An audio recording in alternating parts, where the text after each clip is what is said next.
انتخابات آینده افغانستان انشاءالله آرام باشید. انشاءالله افغانستان آرام شود. آرام میشم انشاءالله.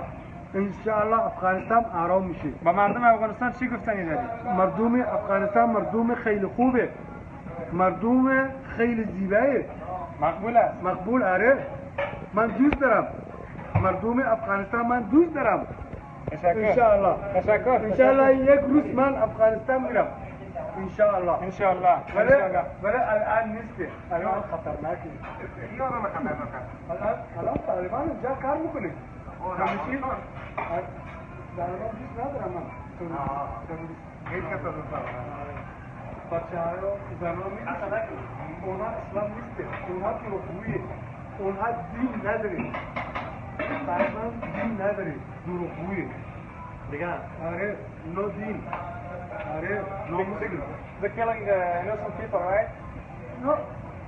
مردم میکشی، زن میکشی، بچه میکشی، بیریزن میکشی، همه چی میکشی. اونها دلزنه، اونها خرابکاره، اونها مسلمان نیسته، اونها دروغگویه، اونها تروریست. نو مسلم، مسلم نو تروریست. My name Muhammad. مسلم نو تروریست.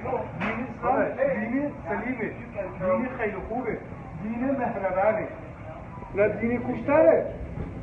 آره اونها من نمیدونم اونها از کجا اومده. از کجا؟ اونها افغانستان نیست. پاکستانیستن. اونها پاکستانیه. اونها نه افغانی. نه افغانی. آره افغانی نمیکشی افغانی. اونها خارج اومده. خارج از کشور. آره خارج کشور. خارج مرز اومده. پاکستان تباه شد. آره پاکستان اومده. وزیرستان اومده. از وزیرستان.